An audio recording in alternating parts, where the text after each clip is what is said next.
Hello and welcome back. आज के इस वीडियो लेक्चर में मैं आप लोगों को डोमेन से जुड़ा हुआ और भी प्रॉब्लम सॉल्व करके दिखाऊंगा। उसमें थोड़े से कॉम्प्लेक्स प्रॉब्लम भी होंगे। कुछ ऐसे प्रॉब्लम्स होंगे जिसमें डोमेन और रेंज दोनों कैलकुलेट करने हैं, तो मैं दोनों कैलकुलेट करके दिखाऊंगा। तो चलिए स्टार्ट करते हैं। ये मेरा सबसे पहला प्रॉब्लम है, एफ एक्स इक्वल्स 1/√x²-1। हम जानते हैं यहाँ पे f जो है वो हमारा मशीन है, मतलब वही हमारा फंक्शन है जिसको मैथमेटिकली हम फंक्शन कहेंगे। x हमारा डोमेन है, लेकिन उसमें हम क्या क्या रख सकते हैं हमें ये बताना है। तो हम स्टार्ट करते हैं। हम जानते हैं कि ये डिनोमिनेटर में है, तो डिनोमिनेटर में कोई भी चीज़ होता है तो उसको ज़ीरो नहीं बनने देना होता है, सबसे पहली बात। तो √x² - 1 है, तो मैं इसको सिंपली लिख लेता हूँ, x² - 1 has to be greater than 0। ये ग्रेटर देन 0 रहेगा। क्यों रहेगा? क्योंकि रूट के अंदर में है, तो रूट के अंदर कोई भी चीज़ है उसको हमें पॉजिटिव ही रखना है। एक सवाल उठता है कि हम इसको ज़ीरो भी तो रख सकते हैं। बिल्कुल रख सकते हैं, कोई प्रॉब्लम नहीं है। अगर यही क्वेश्चन मेरे पास ऐसा होता है कि √x² - 1 का डोमेन निकालना है, तो इसी केस में मैं लिखता यहाँ पे x² - 1 इज ग्रेटर देन और इक्वल्स टू 0। तो दोनों में फ़र्क देखिए आप, यहाँ पे मैंने इक्वल टू 0 नहीं लगाया है और यहाँ पे इक्वल टू 0 लगाया है। ऐसा इसलिए है क्योंकि इस केस में ये पूरा टर्म न्यूमरेटर में है, डिनोमिनेटर में नहीं है। तो क्योंकि ये डिनोमिनेटर में नहीं है, इसलिए ज़ीरो से बचने की हमें ज़रूरत नहीं है।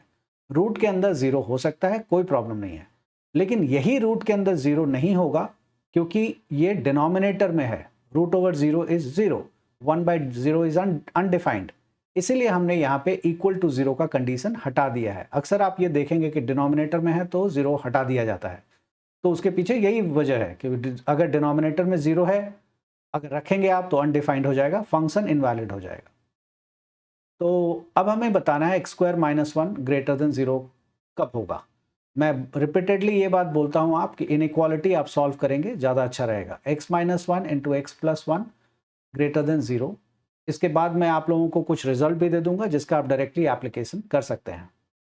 अब आप जानते हैं a multiply b is greater than 0 है। इसका नाम a रख लेते हैं, इसका नाम b रख लेते हैं, ग्रेटर देन 0 है। इजी रखने के लिए मैंने इजी करने के लिए ऐसा कर दिया है।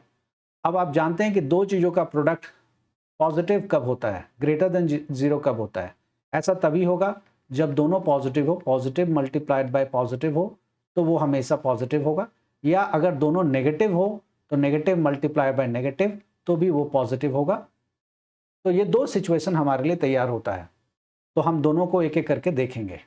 Now x - 1 a multiply b, ये सिचुएशन है अभी हमारे पास, इज ग्रेटर देन 0। इसका मतलब a greater than 0, that is x - 1 greater than 0 and x+1 greater than 0।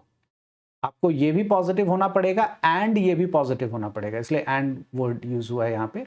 x greater than 1 and x greater than -1। तो ये दो पॉइंट हमारे पास आ गया। एक हमारे पास -1 है और एक 1 है। आप कह रहे हैं x की वैल्यू -1 से बड़ी होगी।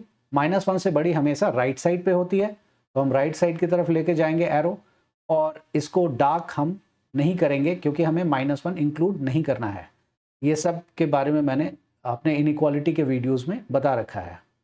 अब आप यहाँ पे कह रहे हैं x ग्रेटर देन 1 है, तो ग्रेटर देन 1 भी 1 से राइट हैंड साइड पे ही जाएगा। तो आप देख सकते हैं कॉमन रीजन कहाँ है, ये वाला पूरा का पूरा कॉमन रीजन है, क्योंकि दोनों लाइन एक तरफ यहीं से स्टार्ट हो रहा है जाना। उसी तरह से दूसरा केस भी हम लेंगे। दूसरा केस लेंगे, x - 1 smaller than 0 and x+1 is smaller than 0। इससे आपके पास रिजल्ट आएगा x is smaller than 1 and x is smaller than -1। अब आप इसी ग्राफ पेपर पे अगर मैं आपको सॉल्व करके दिखाऊं तो कुछ इस तरह का दिखेगा ये, कि x की वैल्यू 1 से छोटी है, 1 से छोटी लेफ्ट साइड में जाएगी, और -1 से भी छोटी है, -1 से भी छोटी लेफ्ट साइड में जाएगी। अब आप देखिए दोनों का कॉमन रीजन कहाँ आ रहा है, दोनों का कॉमन रीजन यहाँ पे आ रहा है। यहीं पे दोनों लाइन आपस में एक दूसरे के साथ चल रहे हैं, तो जो आंसर होगा वो हमेशा कॉमन रीजन ही होगा। तो डोमेन आपके लिए बहुत क्लियर हो गया। आप domain of the function is -infinity से लेके, ये कौन सा पॉइंट था हमारे पास, -1, ये कौन सा पॉइंट है, 1।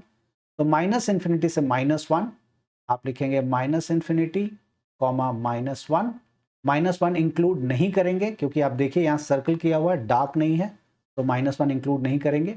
और 1 से इन्फिनिटी तो आप OR और भी लिख सकते हैं, 1 टू इन्फिनिटी ऐसा लिख सकते हैं, 1 भी इंक्लूड नहीं किया है।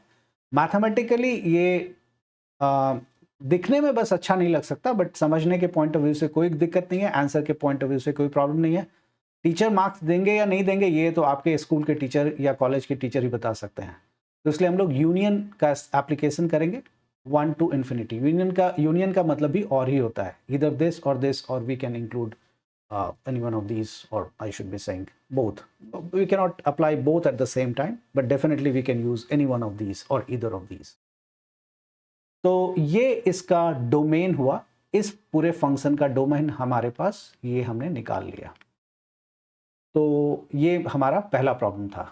अब मैं आपको दूसरा प्रॉब्लम करके दिखाता हूं कि दूसरा प्रॉब्लम इस बार दो अलग अलग फंक्शन का कॉम्बिनेशन है। तो मैं ले लेता हूं। सबसे पहला है हमारे पास √4 - x, 4 माइनस, इस बार t लिख लेता हूं मैं पर्पसली, और √t² -1 का square root. Now this is g of t। अब हमारे पास फंक्शन का नाम f ना हो करके g है। सेम वही लॉजिक है, ये सेम एग्जैक्टली वही है कि ये एक मशीन है जिसका नाम g है और ये इनपुट में हमारे पास t लेता है। अब वो t क्या हो सकता है ये हमें बताना है, और ये हमारे पास आउटपुट में g ऑफ t देता है। तो हमें बताना है कि इसका डोमेन क्या होगा। तो इस तरह के फंक्शंस का कभी भी अगर आपको डोमेन निकालना हो, इसके बारे में मैं इनइक्वालिटी में बता चुका हूं, मैं फिर से रिपीट कर देता हूं। आप इसका डोमेन अलग से निकालेंगे, इसका डोमेन अलग से निकालेंगे, और फिर इन दोनों डोमेन का इंटरसेक्शन करेंगे, यूनियन नहीं करेंगे, इंटरसेक्शन करेंगे आप। इंटरसेक्शन मतलब दोनों में जो कॉमन होगा वही आप डोमेन के लिए इस्तेमाल करेंगे। जैसे इस वाले का मैं दिखाता हूं आपको, 4 - t का। तो इसका नाम मैं एक सिंपली 4 - t का मैं डोमेन निकाल के आपको दिखाता हूं। तो 4 - t का आप जानते हैं कि 4 - t has to be greater than और इक्वल्स टू 0।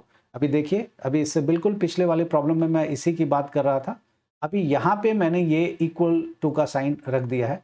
उसके पीछे कारण ये है कि ये डिनोमिनेटर में नहीं है, क्योंकि अगर ये डिनोमिनेटर में नहीं है तो हमें 0 से बचाने की कोई ज़रूरत नहीं है।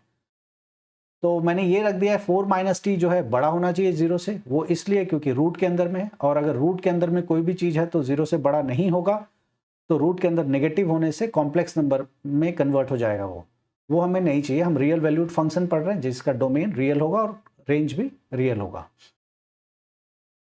तो 4 - t इज ग्रेटर देन 0 और इक्वल्स टू 0। इससे हम t की वैल्यू निकाल लेंगे। मेरे पुराने वीडियोस को अगर आप देखेंगे तो आपको पता लग जाएगा कि t की वैल्यू हम कैसे निकालते हैं। तो 4 - t -4, मैंने दोनों इधर भी 4 से सब्ट्रैक्ट कर दिया और इधर भी 4 से सब्ट्रैक्ट कर दिया। 4 से 4 cancel, -t is greater equals to -4। और अब इस नेगेटिव को हटाने के लिए मैं रिपीट कर रहा हूं, अगर इक्वल टू का साइन होता है तो आप काट के आराम से लिख देते हैं। इनइक्वालिटी में आप ऐसा नहीं कर सकते। इनइक्वालिटी में अगर इस नेगेटिव को हटाना है तो आपको दोनों तरफ माइनस से मल्टीप्लाई करना पड़ेगा। अगर आप दोनों तरफ माइनस से मल्टीप्लाई करेंगे तो ये जाएगा -(-t) is greater equals to -(-4). देखिए अभी मैंने सिर्फ मल्टीप्लाई किया, सिंप्लीफाई नहीं किया। अब नेक्स्ट स्टेप में सिंप्लीफाई कर रहा हूं, तो t is smaller equals to 4। अब क्लियर है कि t जो है वो 4 से छोटा है। तो जैसे ही दोनों तरफ माइनस साइन से मल्टीप्लाई किया और सिंप्लीफाई किया तो साइन ऑफ इनइक्वालिटी चेंज हो जाएगा। कभी भी हम इनइक्वालिटी में दोनों तरफ नेगेटिव साइन से मल्टीप्लाई करते हैं तो साइन ऑफ इनइक्वालिटी चेंज हो जाता है। तो t is smaller equals to 4।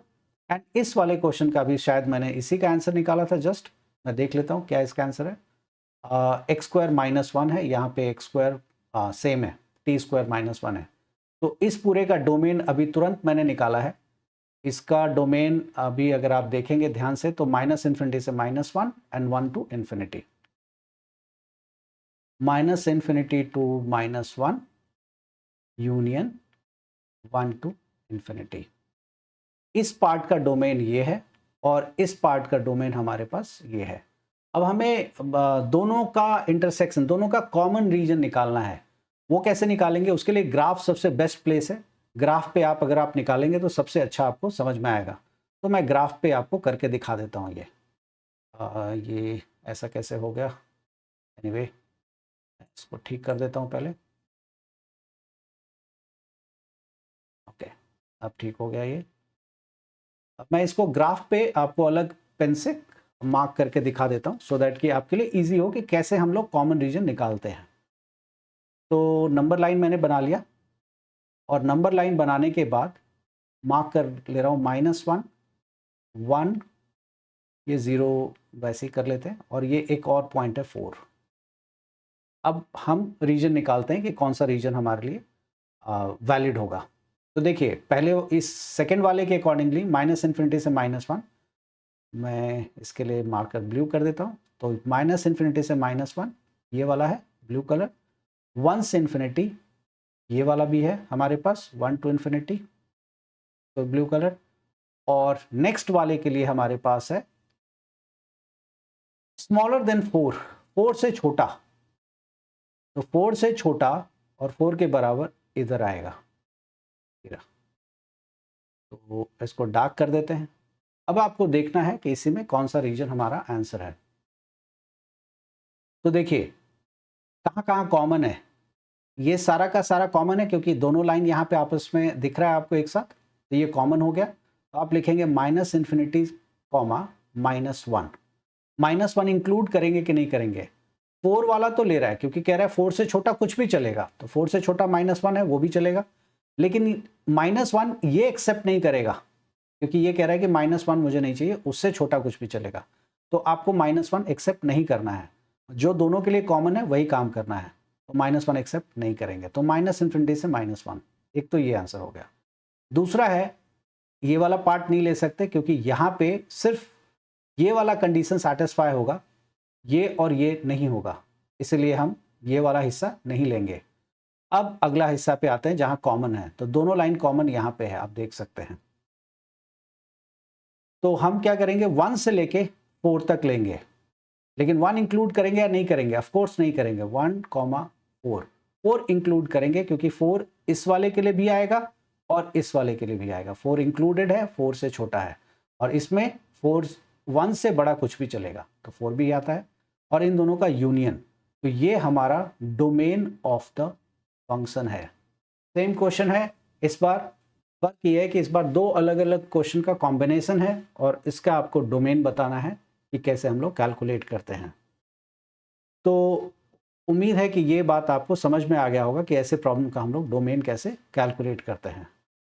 Next video में मैं इसी तरह के 2-3 प्रॉब्लम्स और लेकर के आऊँगा सो दैट कि आपके लिए समझना और आसान हो जाए डोमेन के प्रॉब्लम्स को, और कुछ रेंज के भी प्रॉब्लम होंगे। तब तक के लिए इतना ही। Bye bye and thank you.